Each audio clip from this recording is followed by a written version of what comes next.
اور ذہنی پریشان بھی ہیں تو آپ کی آنت جو ہے وہ ان تمام سلسلے کو قبول نہیں کرتے۔ اب اگر ہم ادویات کھاتے ہیں،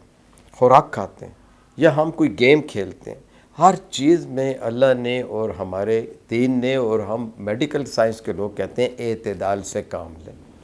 یعنی اعتدال سے کھائیں، اعتدال سے پئیں، اعتدال کی زندگی گزاریں، زیادہ جو ہے ہائپر نہ رہیں، زیادہ غصے میں نہ رہیں۔ اگر کوئی چھوٹا موٹا مرض ہے جیسے کہ بلڈ پریشر چل رہا ہے آپ فوراً اس کی دوائی لیں، فوراً علاج کریں۔ شوگر نئی آ گئی ہے، فوراً شوگر کا علاج کریں، پرہیز کریں۔ اب اریٹیبلٹی جو ہے کسی بیماری کی وجہ سے بھی ہو سکتی ہے، خدا نخواستہ کسی کو قے اور دست ہو گئے اور اس نے اپنا مکمل علاج نہیں کیا اور وہ بیکٹیریل ڈائریا تھا، وہ اپنی کچھ نشانیاں یا کچھ زخم چھوڑ جائے گا، معدے میں ورم ہو جائے گا، کسی جگہ السر ہو جائے گا، اور اگر وہ جراثیم بہت زیادہ ہیں تو ہمارے جو غدود جیسے کہ لمف گلینڈز کہتے ہیں، جو کہ ایکس رے میں بھی اور جو کہ خاص طور پر آج کل الٹرا ساؤنڈ میں نظر آ جاتے ہیں، وہ متورم ہو جاتے ہیں۔ تو ایسی صورت میں بھی جو ہے اگر آپ کو بار بار ایسی بیماری ہو جائے جس کا تعلق آپ کے معدے سے اور غذا کے ہضم ہونے کے افعال سے ہو، جسے کہ ہم کہتے ہیں ایلیمنٹری سسٹم سے ہو، آپ جو ہے گیس ہوتی ہو، آپ کا پیٹ خراب رہتا ہو، کبھی قبض ہوتی ہو، کبھی دست لگتے ہوں، تو اس کو پھر ہم یہ کہتے ہیں اریٹیبل باؤل اور سنڈروم۔ اچھا، ہم اریٹیبل باؤل سنڈروم کہتے ہیں تو کیا یہ بیماری کا نام ہے؟ تو اس کی وجوہات میں کیا کوئی خاص بیماری ہے؟ تو یہاں ہمارے بہت سارے معالج جو ہیں جو کہ نئے میڈیکل سائنس میں آتے ہیں، یہ ان کو بھی ہم بتاتے چلیں اور نرسز کو بھی بتاتے چلیں، مریضوں کو بھی بتاتے چلیں اور ان کے لواحقین کو بھی بتاتے چلیں کہ یہ ایک بیماری نہیں ہے کہ جس میں کوئی خاص یا ایک پیتھالوجی ہو، یعنی ایک جراثیم ہم نہیں پکڑ سکتے، یا پتے کو نہیں پکڑ سکتے، یا لبلبوں کو نہیں پکڑ سکتے، یا چھوٹی آنت کو نہیں پکڑ سکتے۔ جتنی باتیں میں نے کر چکا ہوں اس میں سے آپ ایک پوائنٹ لے لیجئے تو آپ کو اریٹیبل باؤل سنڈروم مل جائے گا۔ اریٹیبل باؤل سنڈروم کے ساتھ ایک اور ڈیزیز ہے، اسے ہم آئی بی ایس کہتے ہیں، اس ڈیزیز کا نام ہے آئی بی ڈی۔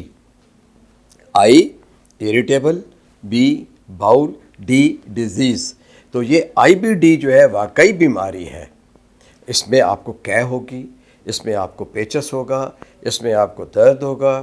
گیس بھی ہوگا، سینے کی جلن بھی ہوگی، معدے سے خون کا خراج بھی ہوگا، اور جب ہم اینڈوسکوپی کرتے ہیں یعنی ٹیوبیں خاص قسم کی کیمرے کے ساتھ معدے میں اور ڈیوڈینم میں داخل کرتے ہیں تو ہمیں السر مل جاتا ہے۔ اس کے لیے ہم جو ہے پخانے کے راستے سے بھی جو ہے ٹیوب داخل کر کے دیکھتے ہیں تو عموماً بڑی آنت کے اندر السر یا زخم ہوتا ہے، یا اس میں ورم آ جاتا ہے، یا اس میں ڈائیورٹیکولا ہوتا ہے، کیونکہ ہماری آنت جو ہے جس طریقے سے کام کرتی ہے، یعنی ہمارا اگر آنت کا ایک حصہ سکڑتا ہے تو دوسرا پھیل جاتا ہے تو غذا آگے جاتی ہے، پھر جب یہ سکڑتا ہے تو آگے والا پھیل جاتا ہے، اور یوں جیسے کہ کوئی ارتھ وام، جیسے کہ جو کیڑے ہوتے ہیں زمین پہ پھرنے والے، یہ وہ جس طرح سکڑتے ہیں تو یوں پھر پھیلتے ہیں، سکڑتے ہیں، وہ آہستہ آہستہ یوں کر کے بڑھتے ہیں۔ اسی طرح ہماری آنت کی موومنٹس ہوتی ہیں، اسے ہم پیرلسٹیسل کہتے ہیں، پیرلسٹالسس، یعنی ریدمک کنٹریکشن اور ریلیکسیشنز۔ اب یہ جو ہے ٹیمپرامنٹ جن کا شارٹ ہوتا ہے، سگریٹ پینے والے بالخصوص، پان کھانے والے اور نسوار کھانے والے لوگوں میں یہ عمل بہت تیز ہو جاتا ہے، اور جو لوگ مسالہ جات زیادہ کھاتے ہیں، اجرت میں کھاتے ہیں، جلدی کھاتے ہیں، ان میں بھی یہ مرض جو ہے وہ آ جاتا ہے۔ لیکن آئی بی ایس جو ہے، آئی بی ایس میں صرف ورم ہوتا ہے، پخانے کا نظام جسے فزیولوجی کہتے ہیں وہ ڈسٹرب ہو جاتی ہے۔ مثال کے طور پہ آپ 2 ٹائم پخانہ کرتے ہیں تو 2-3 دن بعد آپ کو 4 یا 5 پخانے آئیں گے، پھر ایک دن 1 پخانہ آئے گا، اگلے دن پھر 5-6 آئیں گے۔ وہ پھر ایسے وقت میں آئیں گے جب آپ کوئی اہم کام کر رہے ہیں، آپ دفتر میں ہیں، آپ کسی تقریب میں جانا چاہتے ہیں، تو جناب اب آ کے آپ کو وہ بات بتاتے ہیں جو کہ بہت سے لوگوں کو نہیں پتہ۔ ہمارے تمام بدن میں جتنے بھی آرگنز کام کرتے ہیں ان کی ایک بیٹری ہے، اس بیٹری کو ہم دماغ کہتے ہیں، یعنی برین، اور اس برین کے سگنلز سے اور اس برین کے الیکٹریکل سٹیمولائی سے ہمارے جسم میں مختلف افعال بھی کام کرتے ہیں، اور ہمارا برین جو کہ ہارمونز پھینک رہا ہوتا ہے ہمارے جسم میں، اس سے اس کے ٹارگٹ گلینڈز، اگر جو ہارمونز کے لیے ایکشن آ رہا ہے تھائرائڈ کا تو وہ تھائرائڈ کام کر رہا ہے، ایڈرینل کے لیے آ رہا ہے ایڈرینل کام کر رہا ہے، نظام ہضم کے لیے آ رہا ہے تو پتا اور لبلبا کام کر رہا ہے، سیکشول آرگنز کی طرف جو ہے سگنلز آ رہے ہیں تو آپ کے سیکس آرگنز کام کر رہے ہیں، گردوں کو سگنل آ رہے ہیں، پیشاب بن رہا ہے، پیشاب خارج بھی ہو رہا ہے، پیشاب جو ہے صرف پانی ری ایبزارب بھی ہو رہا ہے، مختلف نمکیات بدن میں واپس جا رہے ہیں، اور جو ویسٹ پروڈکٹ ہے وہ خارج ہو رہے ہوتے ہیں۔ تو یہ سارے نظام جو ہیں یہ تو دماغ سے چلتے ہیں۔ تو دماغ کے جو نفسیاتی عوامل ہیں، یعنی دماغ کی تیزی سستی، ذہنی بیماریاں، انگزائٹی، ڈپریشن، او سی ڈی، جتنے بھی بیماریاں ہیں، تو یہ جو ہے برین۔ اب آتے ہیں کہ ہمارے بدن میں ایک اور بھی کام کرنے کے لحاظ سے کہ جہاں نروز بہت زیادہ ہیں، ان کو ہم اگر عام لفظوں میں اور آپ کو سمجھانے کے لیے میں کہہ دوں کہ یہ برین ہے، تو ایک برین آپ کا معدہ ہے، اور دوسرا جو ہے برین کے ساتھ، جیسے ہمارے برین کے ساتھ حرام مغز ہے، تو جو معدے کا جو برین ہے اس کے ساتھ جو نظام لگا ہوا ہے، کنڈکشن سسٹم، جو نروز ہم کہتے ہیں، وہ آپ کی آنتیں۔ تو معدہ جو ہے بالکل دماغ کے اثرات فوراً لیتا ہے، آپ خوش ہوں یا خفا ہوں آپ کے معدے پہ اثر پڑے گا، آپ کو کوئی نفسیاتی عارضہ ہے، بے چین ہیں، آپ بار بار فوکس کرتے ہیں اس بات پہ کہ میں بیمار ہوں، آپ پھر سوچنے لگتے ہو یہ کھاؤں گا بیمار ہو جاؤں گا، یہ کھاتا ہوں یا نہیں کھاتا ہوں۔ یہ مرض اس حد تک آگے بڑھ سکتا ہے کہ آپ کو ہوتا کچھ بھی نہیں ہے، لیکن آپ اپنا کھانا اپنی جیب میں رکھتے ہیں، پانی کی باٹل اپنے پاس رکھتے ہیں، کہیں آنا جانا چھوڑ دیتے ہیں، کھانا اپنا کھاتے ہیں، آپ کو ڈر خوف ہوتا ہے کہ آپ کو موشنز آ جائیں گے۔ اب اس کی کرائٹیریاز ہیں، میڈیکل سائنس کی طرف آتے ہیں۔ I B S, irritable bowel syndrome, اس کو کہا اس لیے گیا کہ آپ کا کیا خیال ہے کہ صرف ڈاکٹر ریاض اس پہ بات کر رہا ہے،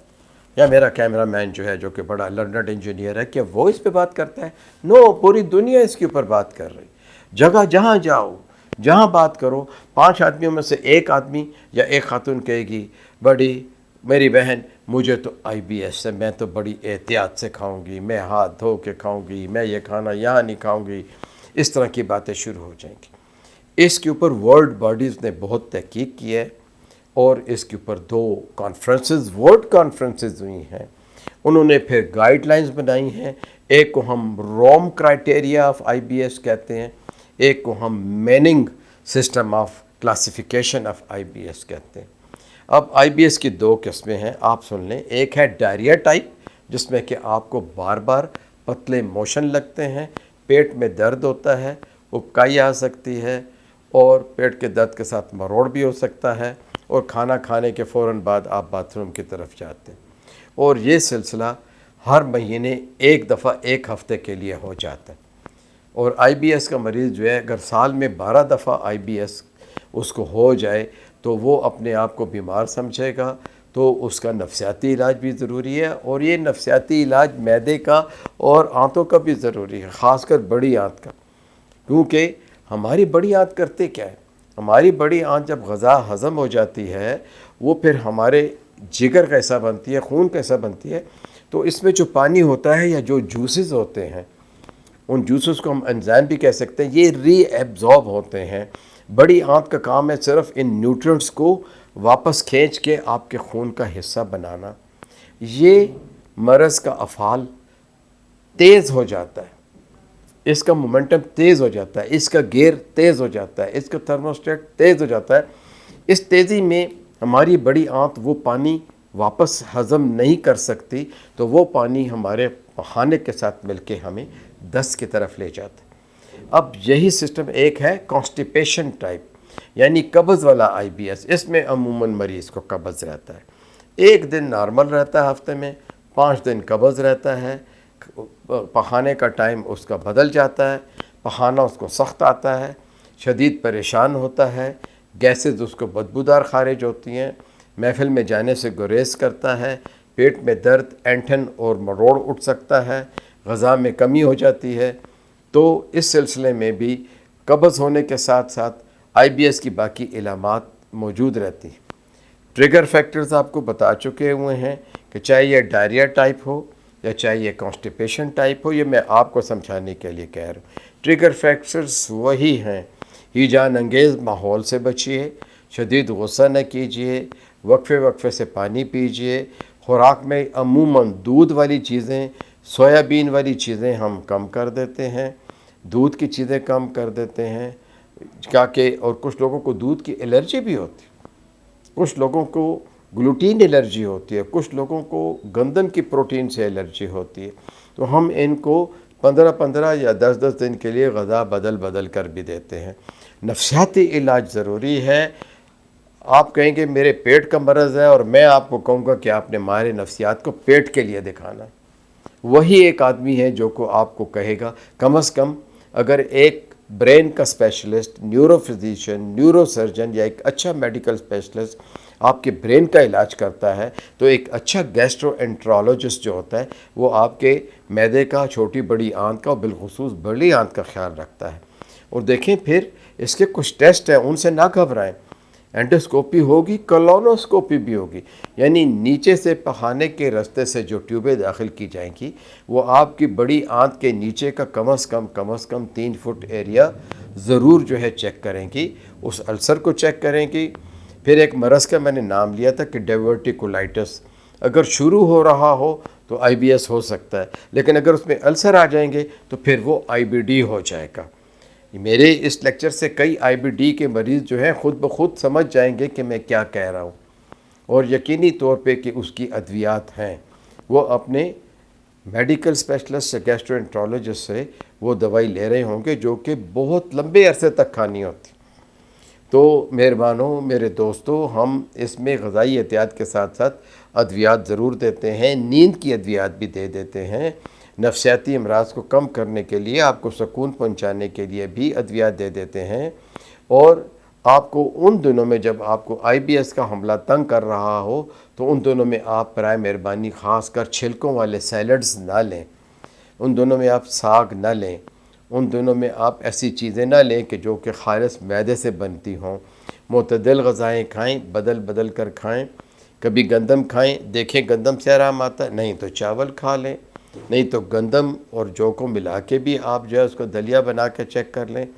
پھل آپ سارے کھا سکتے ہیں کہ جن کا چھلکا آپ کو وقتی طور پہ اتارنا ہوگا۔ دہی جو ہے اس کا بہترین علاج ہے۔ ہم دودھ سے منع کر لیتے ہیں، خاص کر ان لوگوں کو کہ جن کو diarrhoea type I B S ہوتا ہو، constipation type I B S. اگر تو آپ دودھ پیتے ہو اور آپ کو دودھ سے کوئی تکلیف نہیں ہوتی، دودھ آپ کو ہضم بھی ہوتا ہے اور دودھ آپ غذائی ضرورت کے تحت بھی لے رہے ہو، اور وہ آئی بی ایس کو آپ کو کوئی نقصان نہیں پہنچا رہا، تو دیکھیں ایک طرف ہم دودھ کی احتیاط بتا رہے ہیں، لیکن ایسے مریض کو پھر ہم نہیں بتائیں گے۔ اچھا، آئی بی ایس کی غذا ہر مریض کے لیے الگ ہوگی، یہ بھی آپ سوچ لیجئے۔ اگر آپ کو آئی بی ایس ہے تو آپ ضرور اپنے اچھے معدے کے اسپیشلسٹ کے پاس جائیں، اپنا غذائی چارٹ بنائیں اور ہر ہفتے الگ الگ چارٹ کو کھا کے ٹرائی کریں کہ ڈاکٹر نے آپ کو کیا بتایا، جس چیز سے نقصان ہوا اس کو ٹک مارک کریں۔ دوسرے مریض کا اور علاج ہوگا، سخت مریض کا اور علاج ہوگا، معمولی مریض کا اور علاج ہوگا۔ ہمارے پاس ایسی ادویات ہیں کہ جن سے کہ ہم گیسٹرک موٹیلیٹی کو آرام پہنچاتے ہیں، اس میں بڑی ادویات ہیں، میں نام نہیں لینا چاہتا، لیکن یہ کہہ لیں کہ ہم اس میں ڈوم پیریڈوم ہے، ہم دیتے ہیں، اور اس ڈوم پیریڈوم کی اور بھی بڑی قسمیں ہیں، مختلف ناموں سے آتی ہیں۔ آئی پرائڈ ہے، اس میں کیا کہتے ہیں سیڈین ہے، اس میں گیناٹون ہے، اس میں موٹیلیم ہے، اس میں پیلٹن ہے، یہ دوائیاں ہم دیتے ہیں۔ دوسرا یہ کہ ہم آنتوں کے اندر کا جو نظام ہے، جب یہ ہائپر ایکٹیویٹ ہوتا ہے تو ہمارا سارا کام سیلز پہ چلتا ہے، اور سیلز میں جو نمکیات ہوتے ہیں اس کے اوپر چلتا ہے، تو ہم آنتوں کا کیلشیم آئن کم کرنے کے لیے ان کو ایک ادویات دیتے ہیں، اس کو میبیورین ہائیڈروکلورائڈ کہتے ہیں، وہ کولوفیک کے نام سے بہت مشہور ہے۔ وہ ہم آئی بی ایس کے مریض کو مسلسل دیتے ہیں کہ وہ دن میں 3 گولیاں جو ہیں وہ اپنے ہر کھانے سے 30 منٹ پہلے کھا لیا کریں۔ ڈوم پیریڈوم دیں یا ہم جو ہے میبیورین دیں یا اس سے ملتی جلتی دوائیاں دیں، ان دوائیوں کی کسی بھی مریض کے لیے کسی بھی عمر میں کوئی ممانعت نہیں ہے۔ ہاں، اب یہ ہے کہ اگر اس کے ساتھ آپ کو خدا نخواستہ السر ہوا ہے یا آپ کو السر کا خطرہ ہے تو آپ کا معالج جو ہے پھر آپ کو السر کا علاج بھی دے گا۔ ساتھ ہی ساتھ اگر آپ کو آئی بی ایس ہے، آپ چاہے کہیں بھی گئے ہوں، لیکن آج آپ فیصلہ کر لیں کہ آج آپ نے اپنے آئی بی ایس کو ٹھیک کرنا ہے، کیونکہ یہ ایک بیماری نہیں ہے، یہ آپ کا سسٹم، آنتوں کا تھرموسٹیٹ کا سسٹم، یعنی آنتوں کو چلانے کا سسٹم ڈسٹرب ہے، آپ نے اسے ٹھیک کرنا ہے۔ اس میں 60% آپ کا رول ہے اور 10% دوائیوں کا رول ہے، 70%، 30% جو ہے پھر آپ کی غذائی احتیاط ہے۔ تو آپ سوچیں کہ یہ مرض تو آپ نے خود ٹھیک کرنا ہے اور آپ اسے ٹھیک کر سکتے ہیں۔ شکریہ۔